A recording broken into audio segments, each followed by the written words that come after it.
Hi there. Welcome to part two of the Let's Talk About Dutching series. If you recall from the first one, we looked at the Dutching utility within Fairbot, and I described the various options available to you via this dialog box. What I'm going to do now is look at the Dutching options if you're looking to automate that. And what you'll immediately find as we go through this video is that the Dutching facilities from an automation point of view are severely limited compared to the facilities within this dialog box. But I'll come back to that later on in the video. So without any further ado, let's just switch to this demo I've already set up. And if we open up the rules editor, you'll see on the action tab there is a Dutching facility. However, its main limitation is the restricted way in which it makes selections to Dutch.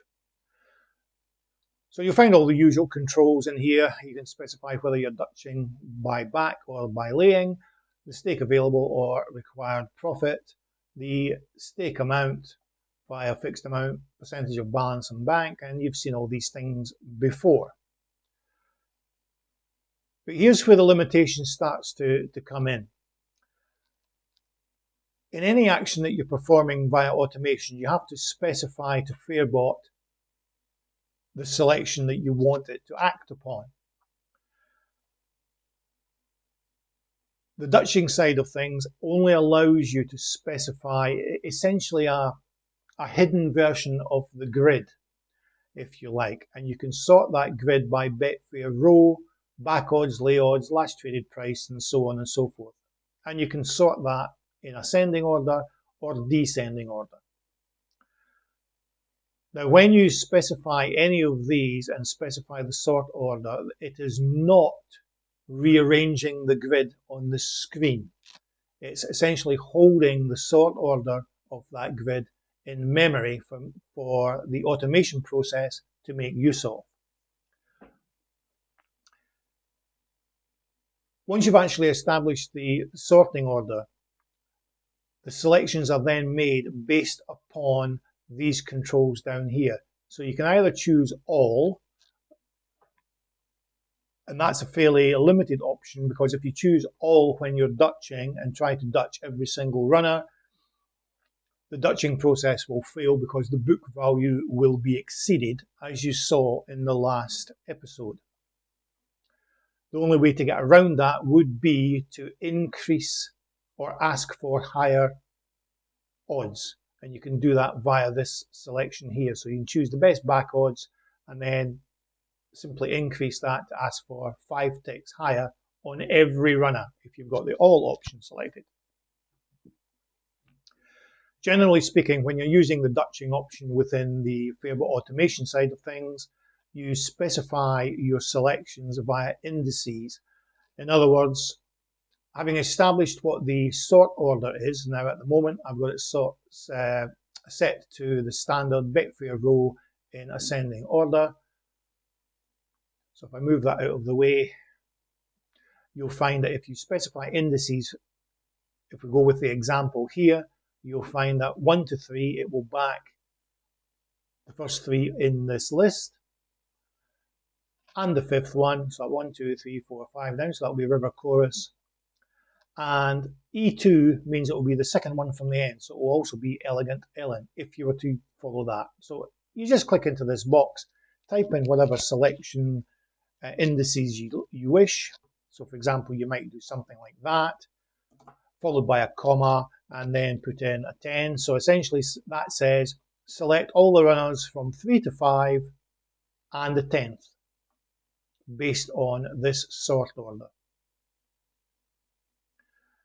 Similarly, if you did, let's say, 1 to 4, that will pick the first 4 in the market based on the Betfair row. If you want to actually find the market option, you might either do back odds or potentially traded volume. So if you did the current back odds, that will then sort that table based on the current favourites. So you'll get the first 4 favourites in the market at that particular point in time when the Dutching was initiated. Similarly, if you change the order, that will give you the 4 outsiders in the market based on odds. So you can start to see the limitation of the Dutching facility within the automation side.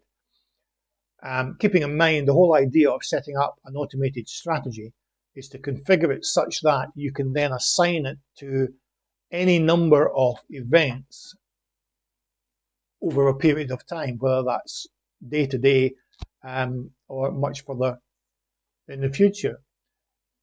The idea being is that once you've set up that strategy and you've developed it and tested it and so on, you then don't want to go in for every race and reconfigure the settings. And that's where this particular option starts to fall over. What you can do, however, there's a way around that, but you wouldn't actually use the Dutching option. So unless you have a particular strategy where you are, for example, definitely wanting to Dutch the last 4 in the market, let's say, and there's certainly a potential for doing that. It's the sort of thing I've actually done in the past, in actual fact.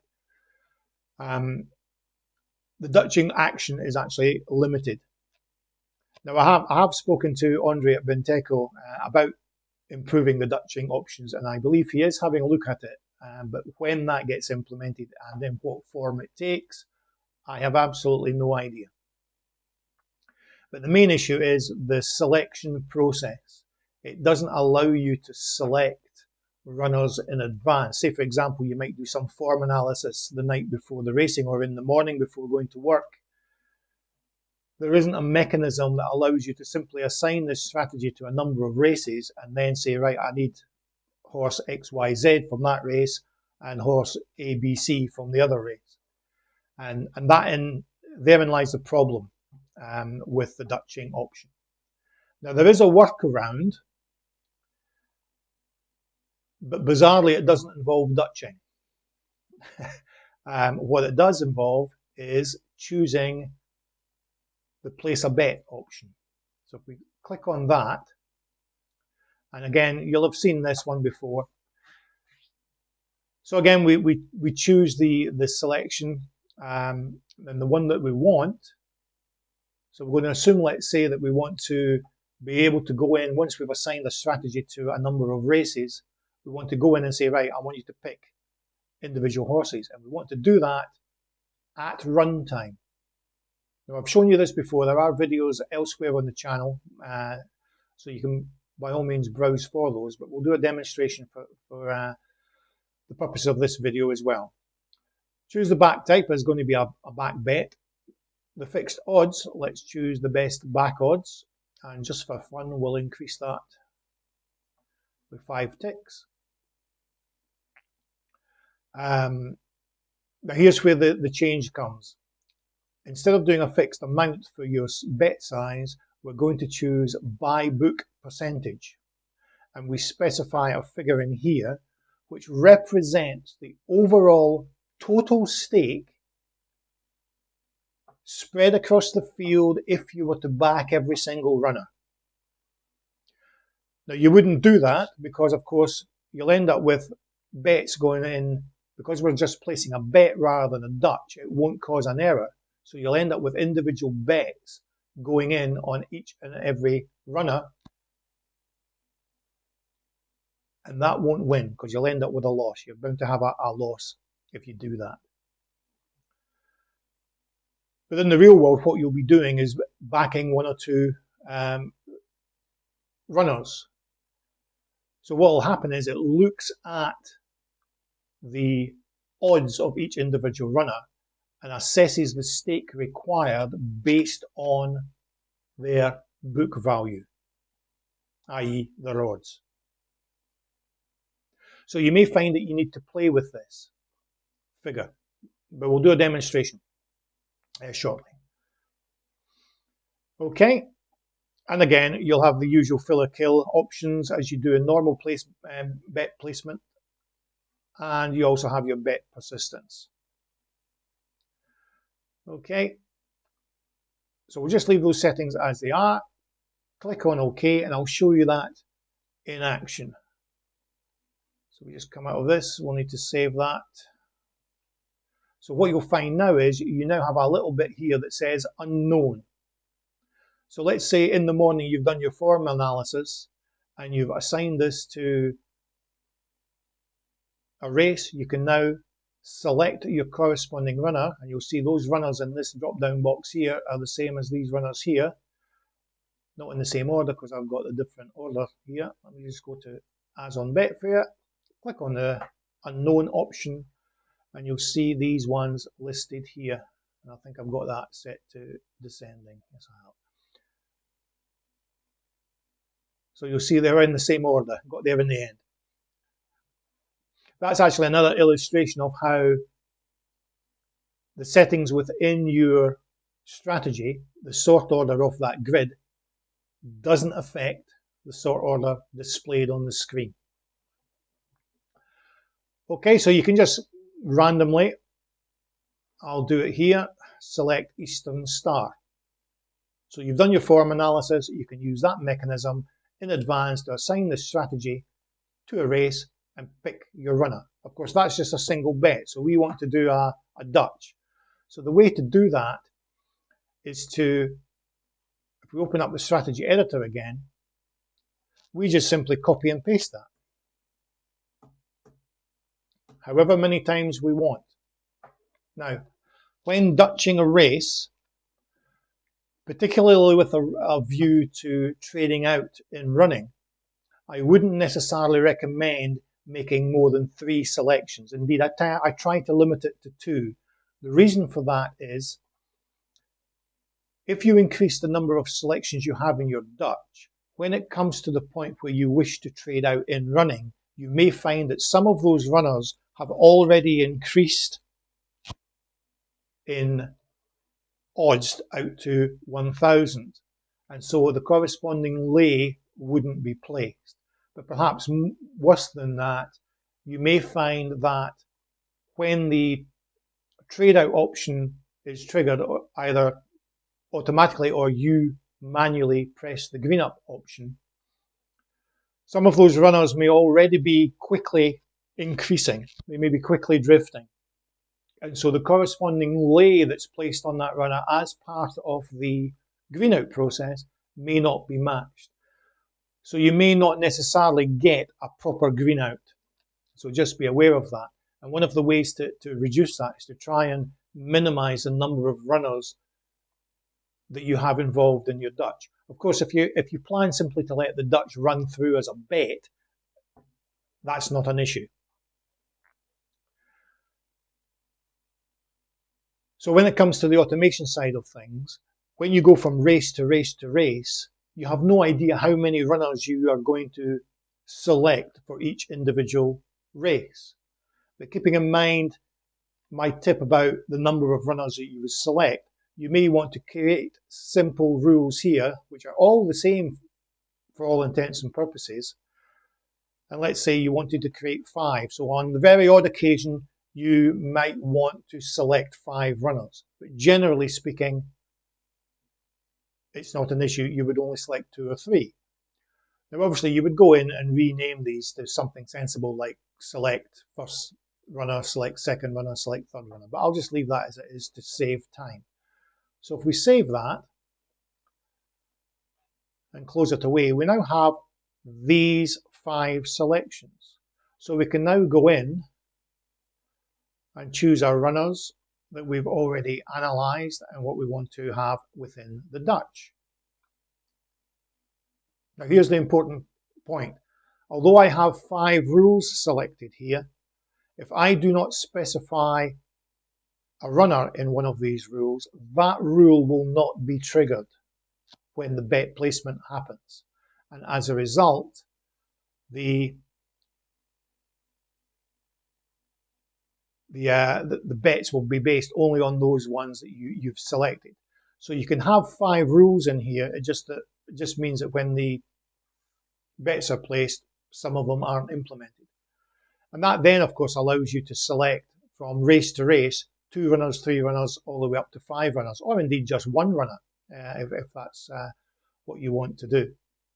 In addition to that, if I just reset that and go back to clear it, demo, where are we? Let's talk about Dutching. You don't need to do it in order. You know, I can specify a horse there, I can specify a horse there, and when that strategy is implemented into this race, those 2 rules there will be ignored. Those 2 will place bets on these corresponding runners, and that one will be ignored. So if I select another one just to explain something else, you'll see here that's the actual stake that's being worked out. So for example, in Shamsun, there's that up here, current odds are at 7, so it's plus 5 ticks. So the odds are worked out on, well, that'll be 8. That'll be odds of 8. And the overall 100 stake for the whole market. So you can see there the 12.5, the 6.7, and the 5.13. That should, if you add those up, that's the total stake for this particular race and this particular Dutch. And therein lies the limitation of doing your Dutch this way. You aren't able to consistently control your overall liability or your overall stake. It will vary from race to race because it's completely dependent on the odds of the selections that you choose. Now that may be a good thing or a bad thing. It's up to you. I shall let you play with that. Let's just change that strategy for a minute just to let you see those things going in. I've got it configured for 1 minute.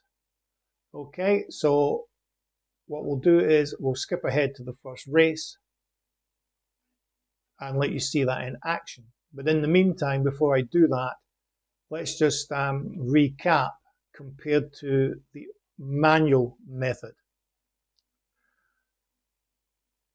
With automation, you simply don't have all these options of skewing your Dutch in a variable, using variable profit options. You don't have the option of, unless you do it the way that I've just described, of selecting your runners and so on and so forth. So what I tend to do if I am Dutching a race, even if I am Dutching a race with a view to trading out in running, I tend to do it manually. I tend to make my selection. I've got better control over the stake on a race per race basis.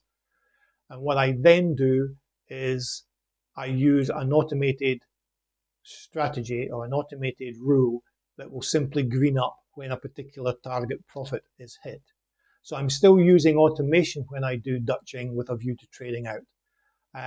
It's simply I don't use the automation to actually create the Dutch, usually. The only time I ever use this kind of mechanism is if I know that I want to do some Dutching, but I'm not going to be around to do it. And so I'll do it in advance. So that's the way to go around doing it. Okay, so what we'll do is we'll leave those settings in there and we'll wait till a minute or so to go before this first race at Kempton to let you see it in action. Okay, we're approaching the 5:30 at Kempton.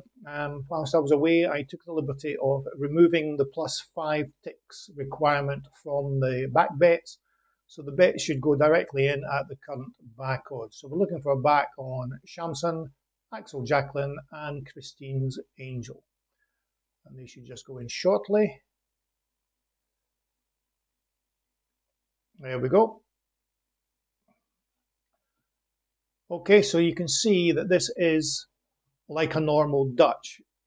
If any of these selections wins the race, you get the same return. And there's a liability of £23.34. So it's the liability that will vary from race to race as you do this. And that's the issue with this particular method of dutching. I do find it a better option, to be perfectly honest, compared to using the dutching action within the automation feature of Fairbot. Um, Having said that, as I say, I tend to do things manually using the dialog box. And the only time I ever use this mechanism here would be if I'm doing something in advance and I'm not going to be around to monitor the markets. Okay, that's enough for the automation side of things. As you can see, it's not as finesse or fine detailed as using the manual method. There are one or two other options that you can help to simulate what you can do in manual mode, but to be perfectly honest, they are far from elegant. Indeed, they are a bit of a kludge. So I won't bother going into those in any great depth. In the next episode, we'll start looking at some of the selection options that you have available to you. Any strategy that you implement, of course, is at the mercy of the quality of your selections. So we'll look at a number of options in there, but more of that in episode 3. Okay, thanks very much. Cheers.